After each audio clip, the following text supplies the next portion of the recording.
नमस्कार दोस्तों, मेरा नाम रवि शर्मा है। वेस्टीज हेल्थ एक्सपर्ट ग्रुप में काम करता हूँ। टॉक्स विद रवि चैनल में आपका स्वागत है।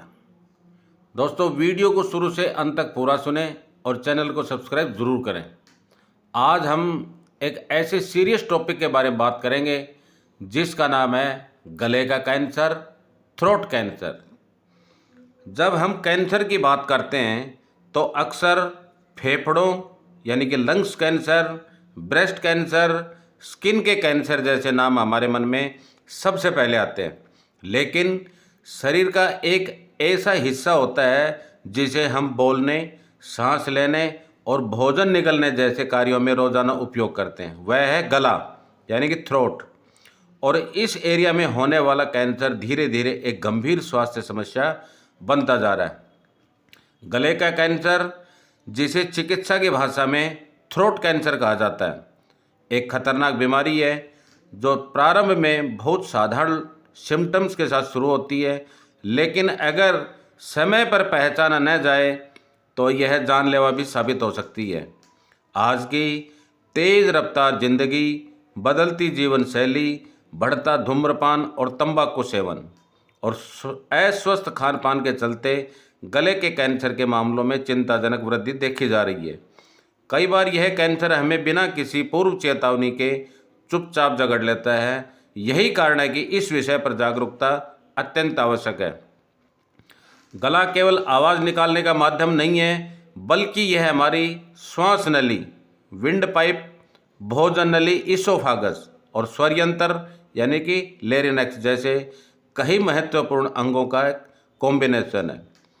जब इनमें से किसी भी हिस्से में असामान्य कोशिकाएं यानी कि सेल्स अनकंट्रोल रूप से बढ़ने लगती हैं, तब कैंसर की स्टार्टिंग होती है।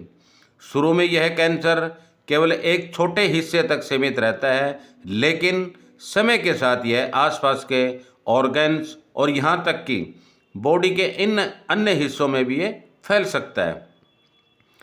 गले के कैंसर का सबसे दुखद पहलू यह है कि इसके प्रारंभिक सिम्टम्स जैसे कि आवाज़ में भारीपन, हल्की खराश, निगलने में परेशानी या गले में गांठ अक्सर आम सर्दी, जुकाम या गले के इन्फेक्शन समझकर नज़रअंदाज कर दिए जाते हैं।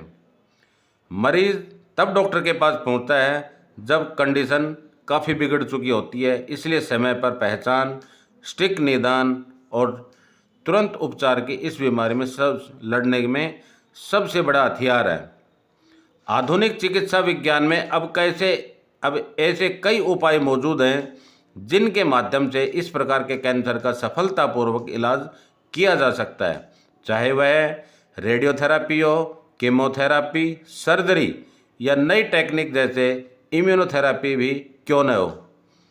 लेकिन इलाज से पहले हमें जागरूकता और सही जानकारी का होना अत्यंत आवश्यक है। इस विषय पर गहराई से जानने के लिए हमें यह समझना होगा कि गले का कैंसर किन कारणों से होता है, इसके क्या सिम्टम्स होते हैं, कौन लोग अधिक जोखिम में होते हैं और इसका इलाज कैसे संभव है। साथ ही हम यह भी जानेंगे कि इस बीमारी के बाद व्यक्ति किस प्रकार पुनः स्वस्थ जीवन जी सकता है। गले का कैंसर यानी कि थ्रोट कैंसर एक ऐसा कैंसर है जो हमारे गले यानी कि फेरिनक्स, लैरिनक्स यानी कि हमारा गले का वॉइस बॉक्स, टॉन्सिल्स या जीभ के पीछे के हिस्से की कोशिकाओं में बनता है। यह बीमारी तब शुरू होती है जब इन क्षेत्रों की कोशिकाएं असामान्य तरीके से बढ़ने लगती हैं और ट्यूमर का रूप लेती हैं। ये ट्यूमर यदि समय पर इलाज न किया जाए तो आसपास के अंगों और पूरे शरीर में भी फैल सकते हैं। गला हमारे शरीर का वह इम्पोर्टेंट पार्ट है जो भोजन निगलने, बोलने और सांस लेने जैसे ज़रूरी कार्यों में भाग लेता है। इस क्षेत्र में कैंसर का मतलब है कि वह प्रणाली को यानी कि सिस्टम को हमारी आवाज़, रेस्पिरेटरी सिस्टम और भोजन से जुड़ी होती हैं। अब ये हमारे खतरे में होती हैं। अगर हम इसकी अनाटमी के बारे में बात करें यानी कि गले की संरचना के बारे में बात करें तो हमारा गला कई हिस्सों में बटा होता है और कैंसर इन हिस्सों में किसी एक या अधिक हिस्से में हो सकता है। जैसे नासोफेरिनक्स, यह नाक के पीछे स्थित होता है। ओरोफेरिनक्स यह मुंह के पीछे का भाग है जिसमें टॉन्सिल और जीभ का पिछला हिस्सा शामिल होता है।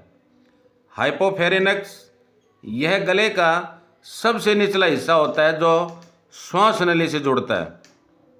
लैरिनक्स यानी कि हमारे गले का वॉइस बॉक्स भी इसे कहा जाता है, जो आवाज़ को बनाने में मदद करता है। इनमें से किसी भी हिस्से में कैंसर उत्पन्न हो सकता है और कैंसर का नाम आमतौर पर इस बात पर निर्भर करता है कि यह किस हिस्से से शुरू हुआ है। How to does it begin यानी कि गले का कैंसर का स्वरूप क्या होता है। शरीर में हर कोशिका की एक निश्चित आयु होती है। एक समय के बाद वह कोशिका मर जाती है और उसकी जगह नई कोशिकाएं ले लेती हैं। लेकिन जब कोशिकाएं अनकंट्रोल्ड तरीके से बढ़ने लगती हैं और मरती रहती है और वह मरती भी नहीं है, तो वे एक असामान्य ढांचा यानी कि ट्यूमर बनाने लगती है। यही ट्यूमर अगर गले की टिश्यूज़ में बनता है तो इसे गले का कैंसर कहा जाता है। कभी कभी यह ट्यूमर बेनिगन हानि रहित हो सकता है यानी कि सौम्य हो सकता है, लेकिन जब वह शरीर के अन्य भागों में फैलने लगता है और स्वास्थ्य को गंभीर नुकसान पहुंचाता है, तब यह मैलिग्नेंट यानी कैंसर बन जाता है। अगर हम इसके टाइप्स के बारे में बात करें, भैया थ्रोट कैंसर कितने प्रकार का होता है, तो गले के कैंसर के कई प्रकार होते हैं जो उस स्थान और कोशिकाओं के प्रकार पर निर्भर करते हैं। स्क्वैमस सेल कार्सिनोमा यह सबसे आम प्रकार है और यह स्क्वैमस कोशिका में होता है जो गले के अंदर की सतह को ढकती है। लैरिनक्स में शुरू होने वाला कैंसर होता है। फेरिनक्स में गले के तीनों भागों नासोफिक्स, नासोफेरिकेंस, ओरोफेरिंग्स और हाइपोफेरिंग्स में हो सकता है। ओरोफेरिंगल कैंसर मुंह के पिछले हिस्से, टॉन्सिल और जीभ के नीचे ये पिछले हिस्से में कैंसर होता है। नासोफेरिंजियल कैंसर नाक के पीछे और गले के ऊपरी हिस्से में होने वाला कैंसर होता है। हाइपोफेरिंजियल कैंसर गले के सबसे निचले हिस्से में होने वाला कैंसर होता है। गले का कैंसर ये हमारे शरीर में कितनी तेज़ी से फैल सकता है। गले का कैंसर धीरे धीरे भी बढ़ सकता है या बहुत तेज़ी से भी। यह इस पर निर्भर करता है कि किस प्रकार की कोशिकाओं में कैंसर हुआ है, शरीर की इम्यूनिटी सिस्टम कितनी स्ट्रॉन्ग है, कैंसर की पहचान कितनी जल्दी की गई है। कई बार यह लसिका ग्रंथियों यानी कि लिम्फ नोड्स में भी फैल जाता है, इससे इलाज जटिल हो सकता है। क्या गले का कैंसर आम है? गले का कैंसर अन्य कैंसरों के मुकाबले थोड़ा कम आम होता है, नॉर्मल होता है, लेकिन भारत जैसे देशों में यह स्मोकिंग, टबैको, पान और मसालेदार भोजन का अधिक सेवन करने से होता है। वहाँ इसकी एवरेज अधिक पाई जाती है। इसके अलावा HPV यानी कि वायरस के कारण भी गले का कैंसर हो सकता है। हम गले के कैंसर को गंभीरता से क्यों लेना चाहिए? यह न केवल व्यक्ति की बोलने और खाने की कैपेसिटी को प्रभावित करता है, बल्कि सामाजिक जीवन, आत्मविश्वास और मानसिक स्वास्थ्य पर भी गंभीर प्रभाव डालता है। अगर हमारे सुनने की प्रक्रिया को हटा दिया जाए, यानी कि हमारे स्वर यंत्र को हटा दिया जाए, वॉइस बॉक्स को हटा दिया जाए, तो व्यक्ति के जीवन भर ट्रैकियोस्टोमी यानी कि गले में छेद कर सांस लेने की प्रक्रिया से रहना पड़ सकता है।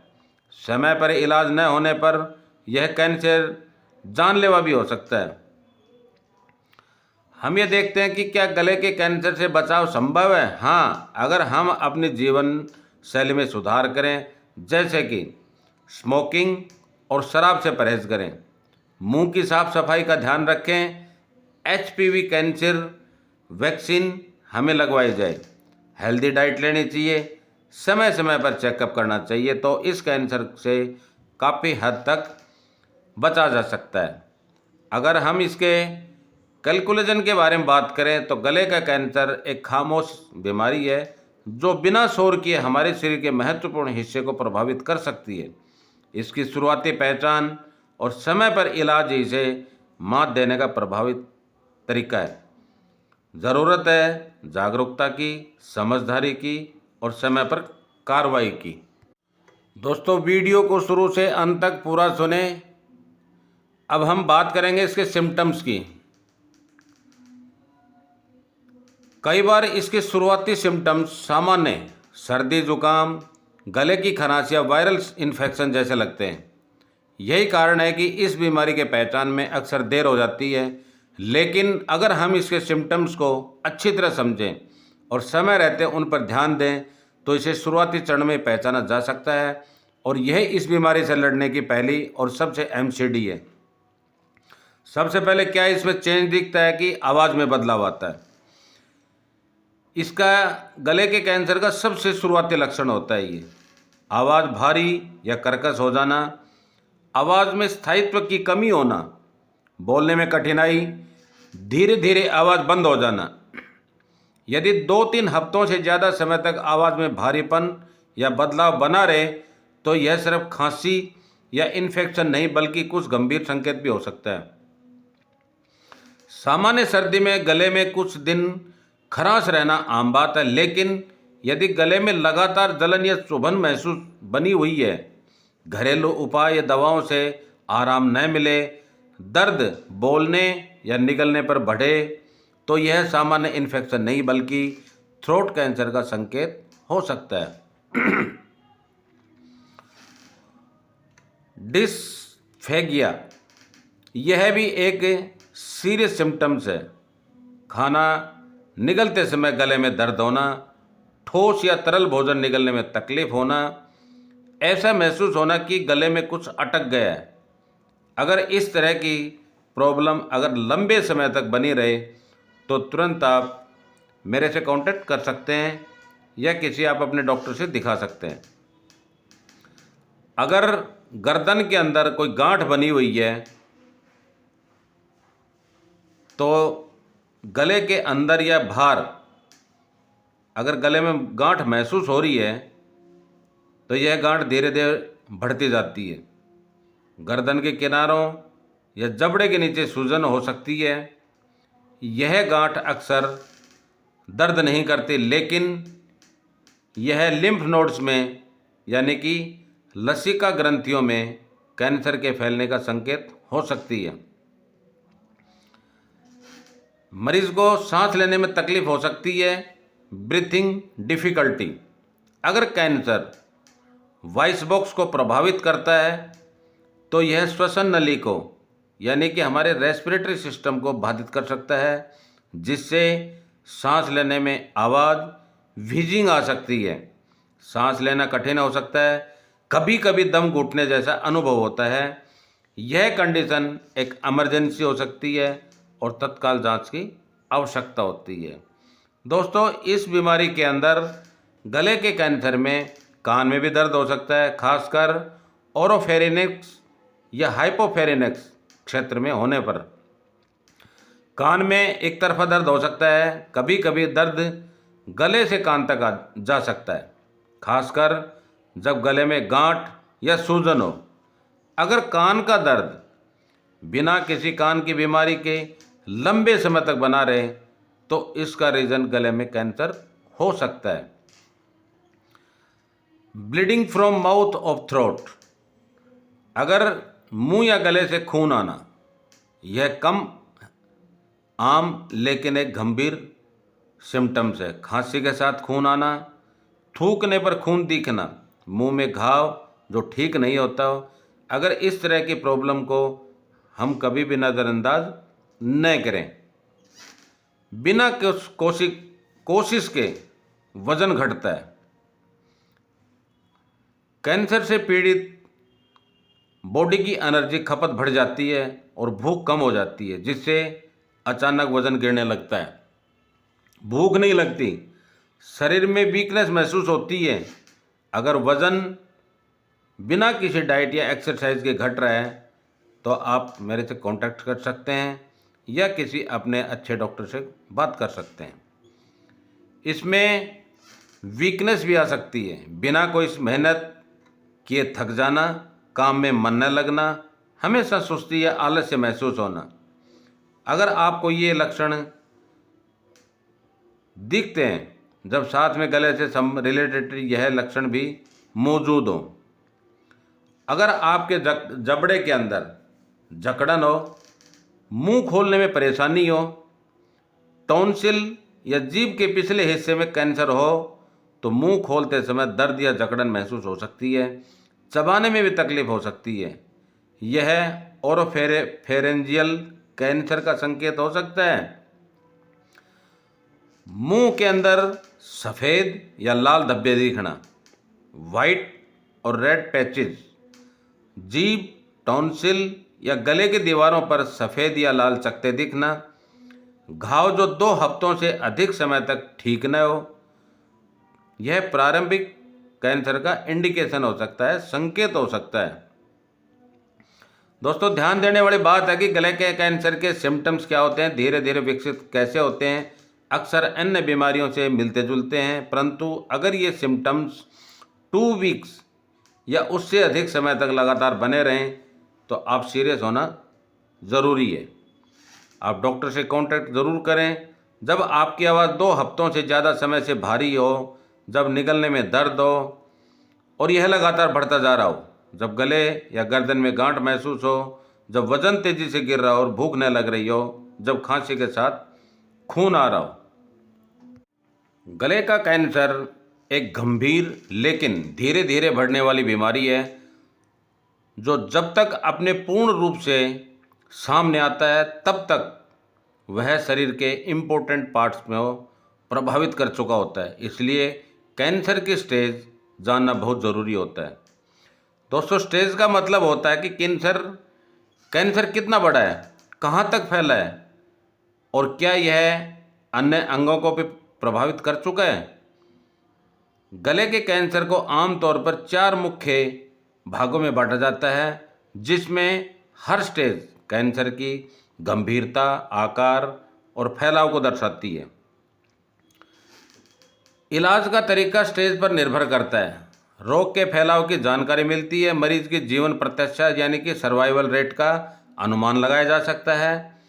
स्टेज जानकर डॉक्टर इलाज को सही दिशा में ले जा सकते हैं। स्टेज तय करने के लिए डॉक्टर TNM प्रणाली का उपयोग करते हैं। T का मतलब ट्यूमर का आकार और स्थान। N का मतलब लिम्फ नोड्स यानी कि गांठों में कैंसर फैला या नहीं। M का मतलब मेटास्टेसिस, क्या यह अन्य अंगों जैसे लंग्स, लिवर, बोन्स आदि में फैला है। इन तीनों के आधार पर हम तय करते हैं कि गले का कैंसर किस स्टेज में है। अगर हम पहली स्टेज के बारे में बात करें तो ट्यूमर का आकार 2 सेंटीमीटर से कम होता है। यह केवल गले के एक हिस्से में सीमित होता है, लिम्फ नोड में नहीं फैला होता है। कोई मेटास्टेसिस नहीं होता। अगर हम इसके इलाज के बारे में बात करें तो सर्जरी, रेडियोथेरेपी, कभी कभी हल्की कीमोथेरेपी। 5 साल की जीवन दर, सर्वाइवल रेट 75% से अधिक होती है। अगर हम सेकंड स्टेज के बारे में बात करें तो ट्यूमर का आकार 2 से 4 सेंटीमीटर के बीच होता है। कैंसर अभी भी स्थानीय है लेकिन फैलना शुरू हो चुका है। लिम्फ नोड्स अभी भी नहीं प्रभावित हुआ है। मेटास्टेसिस नहीं हुआ है।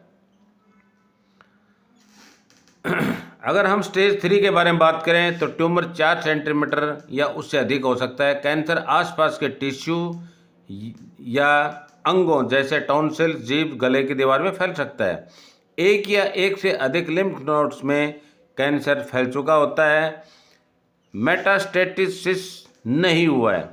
निगलने में बेहद कठिनाई होती है, आवाज़ का जाना, गर्दन में सूजन या गांठ और सांस लेने में तकलीफ होती है। इसमें ट्रीटमेंट के बारे में बात करें तो आक्रामक इलाज की ज़रूरत होती है। कीमो रेडियोथेरेपी, सर्जरी के बाद रेडियोथेरेपी, कई बार गले या वॉइस बॉक्स को पूरी तरह हटाना पड़ सकता है। अगर हम स्टेज 4 के बारे में बात करें तो यह स्टेज सबसे सीरियस और जटिल होती है। इसे 3 उपभागों में बांटा जाता है। जैसे 4A, ट्यूमर आसपास के अंगों जैसे हड्डी, स्किन, भोजन नली तक फैल चुका होता है। लिम्फ नोड्स प्रभावित होते हैं लेकिन दूर नहीं गए होते हैं। मेटास्टेसिस नहीं होता है इसमें। स्टेज 4B, ट्यूमर का आकार बहुत बड़ा होता है। लिम्फ नोड्स में कैंसर फैल चुका होता है। श्वसन नली, रीढ़ की हड्डी या बड़ी ब्लड वेसल्स तक कैंसर फैला हो सकता है। अगर हम 4C के बारे में बात करें तो कैंसर शरीर के अन्य अंगों जैसे फेफड़े, लीवर, बोन्स में फैल चुका होता है। इसे मेटास्टेटिक्स कैंसर कहा जाता है। यह अत्यंत जटिल और आमतौर पर इक्यूरेबल अवस्था माना जाती है, यानी कि इलाज योग्य नहीं होती है। जीवन बढ़ाने और सिम्टम्स कम करने वाला इलाज यानी कि पैलिएटिव केयर, कीमोथेरेपी, इम्यूनोथेरेपी, दर्द या अन्य सिम्टम्स को कंट्रोल करने का प्रयास होता है। मानसिक और भावनात्मक समर्थन जरूरी होता है। अगर हम इसके कैलकुलेशन के बारे में बात करें तो गले के कैंसर के स्टेज जितनी जल्दी पहचानी जाए, ट्रीटमेंट इलाज उतना ही आसान और सफल होता है। इसलिए ज़रूरी है कि सिम्टम्स को नज़रअंदाज न करें, समय रहते डॉक्टर से परामर्श लें और आवश्यक जांच करें। कैंसर की शुरुआती स्टेज में ही पहचान हो जाए तो जीवन की गुणवत्ता और लंबाई दोनों को सुरक्षित किया जा सकता है। गले का कैंसर एक गंभीर होता है लेकिन इलाज योग्य बीमारी भी होती है, खासकर अगर इसकी पहचान समय रहते कर ली जाए। जैसे जैसे बीमारी की स्टेज बढ़ती है इलाज जटिल होता जाता है, लेकिन चिकित्सा विज्ञान की प्रगति ने अब ऐसे कई तरीके विकसित कर दिए हैं जिनकी मदद से इस बीमारी से न सिर्फ लड़ा जा सकता है बल्कि कई मामलों में पूरी तरह से ठीक भी हुआ जा सकता है। कैंसर के गले का इलाज इस पर निर्भर करता है कि कैंसर की स्टेज कौन सी है, कैंसर का स्थान यानी कि लैरिंक्स, फेरिंक्स, टॉन्सिल किस में है, मरीज की उम्र और शारीरिक कंडीशन।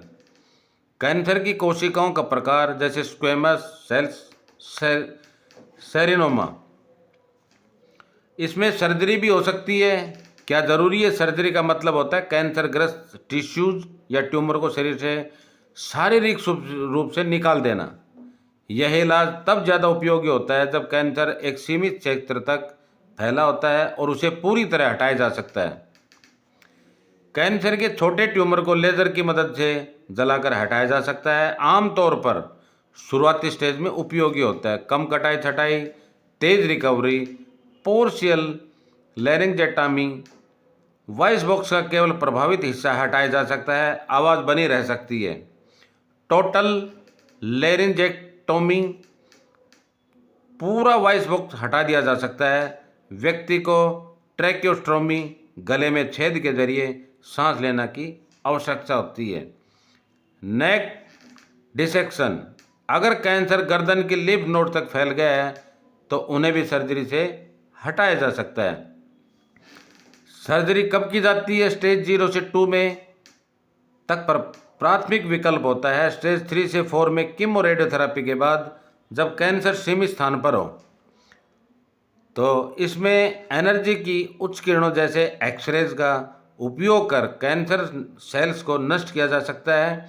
यह इलाज भारी मशीन से या शरीर के अंदर रेडिएशन देने वाले उपकरणों से यानी कि डिवाइसेस से किया जा सकता है। शुरुआती स्टेज के कैंसर को अकेले ठीक करने के लिए, सर्जरी के बाद बचे हुए कैंसर को नष्ट करने के लिए स्टेज 3 या 4 कीमोथेरेपी के साथ मिलाकर दर्द कम करने के लिए यानी कि पैलिएटिव केयर के जरिए किया जा सकता है। गले में सूजन या छाले निकलने में कठिनाई, स्किन में जलन, आवाज़ में बदलाव और थकान, इसमें दवाओं का उपयोग कर शरीर में फैली कैंसर कोशिकाओं को मारा जा सकता है।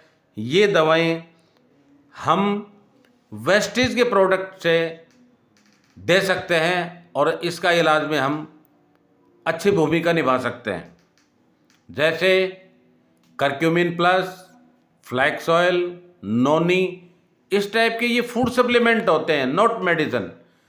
हम दे तो रहे गले के कैंसर के लिए, लेकिन ये लीवर में, रेस्पिरेटरी सिस्टम में, बैकबोन में और भी, यानी कि 80-85 बीमारियों में ये कवर करते हैं। अगर हम इसके बचाव के बारे में बात करें तो धूम्रपान गले के कैंसर का सबसे बड़ा कारण है। बीड़ी, सिगरेट, हुक्का, सिगार, सभी प्रकार के तंबाकू से गले की कोशिकाएं डैमेज होती हैं। तंबाकू में मौजूद रसायन सीधे तौर पर कैंसर का कारण बनते हैं। लंबे समय तक स्मोकिंग करने वालों में गले के कैंसर का खतरा 5 से 10 गुना बढ़ जाता है। आज से धूम्रपान पूरी तरह बंद करें, चाहे तो निकोटिन रिप्लेसमेंट थेरेपी या डॉक्टर की मदद लें। ये सब चीज़ें भी गले के टिश्यूज़ को नष्ट करती हैं और कैंसर की स्टार्टिंग कर सकती हैं, जैसे गुटखा, जर्दा, खैनी, सुपारी और पान मसाला। सब में कैंसर जनक तत्व होते हैं। यह टॉन्सिल्स, जीभ के पिछले हिस्से और गले के अंदर टिश्यूज़ को नुकसान पहुंचाते हैं। इन सभी पदार्थों से पूरी तरह दूरी बनाएं। अगर आदत है तो धीरे धीरे छोड़ने की कोशिश करें। शराब और तंबाकू मिलकर गले के कैंसर का खतरा कई गुना बढ़ा देते हैं। शराब गले की झिल्लियों को कमज़ोर करती हैं और तंबाकू के हानिकारक तत्वों का असर बढ़ा देती हैं। अत्यधिक शराब पीने वाले लोगों में कैंसर का जोखिम ज़्यादा होता है। हम इसके लिए क्या करें? अगर आप पीते हैं तो तुरंत या धीरे धीरे बंद करें। सामाजिक दबाव में शराब पीना भी हानिकारक हो सकता है। ह्यूमन पेपिलोमा वायरस, खासकर HPV 16 गले के कैंसर का कारण बन सकता है। यह एक यौन संचारित वायरस है। ओरल सेक्स या कई यौन साथियों के कारण इन्फेक्शन का खतरा बढ़ता है। HPV वैक्सीन लगवाएं, विशेषकर किशोरावस्था में। सुरक्षित यौन संबंध बनाएं, एक ही स्थायी पार्टनर के साथ रहें। विटामिन और एंटीऑक्सीडेंट से भरपूर भोजन की कैंसर से लड़ने की कैपेसिटी को बढ़ाता है। हरी पत्तेदार सब्जियां जैसे पालक, मेथी, बथुआ, ताजे फल जैसे अमरूद, संतरा, सेब, साबुत अनाज, दालें, बीन्स, हल्दी और अदरक, इनमें नेचुरल एंटी कैंसर एजेंट होते हैं। दोस्तों, ज़्यादा तला भुना हुआ या प्रोसेस मीट, डिब्बाबंद और रिफाइंड खाद्य पदार्थ नहीं खाएं। दिन में 2 बार ब्रश करें, जीभ साफ करें। धूम्रपान और गुटखे के कारण मुंह में छाले या घाव हो तो तुरंत डॉक्टर से आप हमारे से कांटेक्ट कर सकते हैं। नियमित रूप से डेंटल चेकअप करवाएं। लंबे समय तक बने रहने वाली गले की खराश को हल्के में न लें। वायरल और बैक्टीरियल इन्फेक्शन का समय रहते ही इलाज करवाएं। बार बार होने वाला टॉन्सिल का इन्फेक्शन भी जोखिम बढ़ा सकता है। केमिकल्स, डस्ट, धुआं और जहरीली गैसें, इन सब का लंबे समय तक कांटेक्ट कैंसर का खतरा बढ़ा सकता है। खासकर जो फैक्ट्री वर्कर्स या वेल्डिंग, पेंटिंग जैसे पेशों में जो लोग हैं, उन्हें विशेष सावधानी रखनी चाहिए। कार्यस्थल पर वेंटिलेशन की व्यवस्था सुनिश्चित करें। गले में कोई गांठ, आवाज़ में बदलाव, निगलने में कठिनाई जैसे सिम्टम्स लगातार 2 हफ्तों से अधिक हों तो ENT स्पेशलिस्ट से भी आप संपर्क कर सकते हैं। समय पर कैंसर की पहचान हो जाए तो इलाज सरल हो सकता है। तनाव से दूर रहें और सकारात्मक जीवन जिए। लगातार तनाव इम्यून सिस्टम को कमज़ोर करता है। मेडिटेशन और पर्याप्त नींद से मानसिक और शारीरिक स्वास्थ्य बेहतर रहता है। हमें रोज़ाना 30 मिनट योग या मेडिटेशन करें। पूरी नींद लें, 6 से 8 घंटे की। परिवार और दोस्तों के साथ समय बिताएं। अगर दोस्तों हम इसके कैलकुलेशन के बारे में बात करें तो गले का कैंसर कोई अचानक होने वाली बीमारी नहीं है। यह धीरे धीरे हमारे गलत जीवन शैली के कारण विकसित होती है। अगर हम कुछ साधारण आदतों में बदलाव करें, जैसे तंबाकू और शराब से दूर रहें, HPV से सुरक्षा लें, हेल्दी डाइट लें, नियमित जांच करें, सावधानी में ही सुरक्षा है। आज की जागरूकता कल की सुरक्षा है। Thank you, wish you well. आप चैनल को सब्सक्राइब जरूर करें और बेल आइकन को क्लिक करें।